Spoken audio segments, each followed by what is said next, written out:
July 1863. The Battle of Gettysburg is about to begin. More than 160,000 soldiers prepare for one of the bloodiest battles in American history. Muskets are loaded, cannons are aimed. Within minutes, thousands will be dead. But no one knows that history itself is about to be interrupted.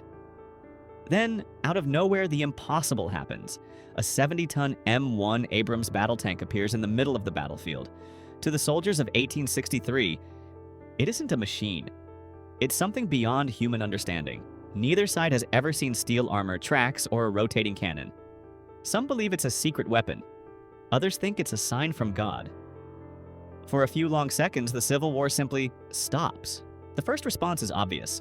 Fire every cannon. Iron cannonballs slam into the Abrams with tremendous force. But its modern armor shrugs them off.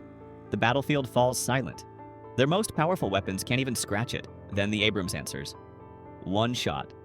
One explosion unlike anything the 19th century has ever witnessed. In an instant, an entire artillery position disappears. Every soldier on the field realizes they're no longer fighting each other. They're facing a weapon from the future. Desperate to stop the steel monster, Confederate cavalry launch a full-speed charge. It had worked against infantry countless times before, but this isn't another line of soldiers, it's 70 tons of modern steel. Thousands of muskets fire at once. Lead bullets hammer the Abrams from every direction. But against modern composite armor, they're almost meaningless. The soldiers have courage, but courage alone can't overcome centuries of technological difference. For the first time in the battle, blue and gray forget about each other. Fear spreads faster than gunfire. Rumors race through the ranks. Some believe they've witnessed a machine from heaven. Others are certain it's a weapon from hell. But the crew knows something the soldiers outside don't. Every shell fired is one they'll never replace. Every mile traveled burns fuel that doesn't exist in 1863. The tank may be unstoppable, but it isn't unlimited. The Abrams has won every encounter so far. But now the real question begins. Can one tank, even one from the future, defeat an entire war? Or will time, distance, fuel, and sheer numbers accomplish what bullets and cannonballs never could? By the end of the first day, the Abrams is undefeated. But every victory comes at a cost. Every kilometer burns precious fuel, and every shell fired is one less the crew will ever have. For the first time, the greatest threat isn't the enemy, it's the clock. An Abrams isn't built to fight alone forever. It depends on mechanics, spare parts, and supply convoys. In 1863, none of those exist. A single damaged track or failed engine component could end the mission without a single enemy ever reaching the tank. Military leaders quickly realize direct attacks are useless. Instead, they begin thinking like strategists.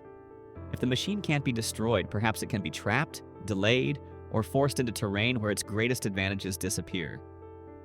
The battlefield itself becomes an enemy. Most bridges in the Civil War were never designed to support a 70-ton tank. Mud, rivers, and dense forests slow its movement, turning every route into a dangerous gamble. The Abrams has proven it can dominate every battle, but wars aren't won by one battle alone. They're won with supplies, repairs, planning, and endurance. The question is no longer whether the tank can win a fight. It's whether it can win an entire war. After days of fighting, the Abrams faces an enemy it cannot destroy. Its fuel is nearly gone. There are no refineries, no supply trucks, no replacement parts. No matter how advanced the machine, physics and logistics cannot be ignored. Eventually, the impossible happens. The Abrams falls silent.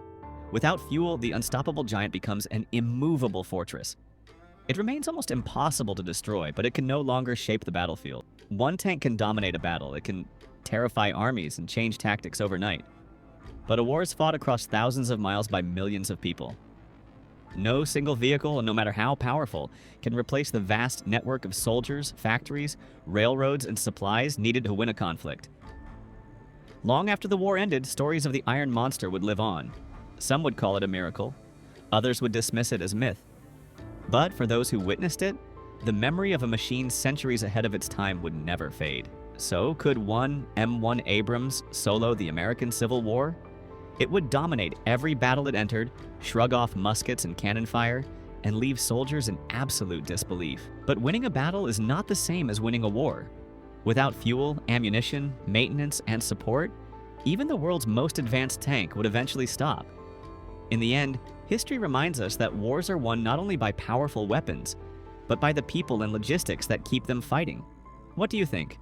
Could one Abrams have changed American history, or would logistics always decide the outcome? Let us know in the comments and subscribe to Milo Studios for more cinematic what-if history documentaries.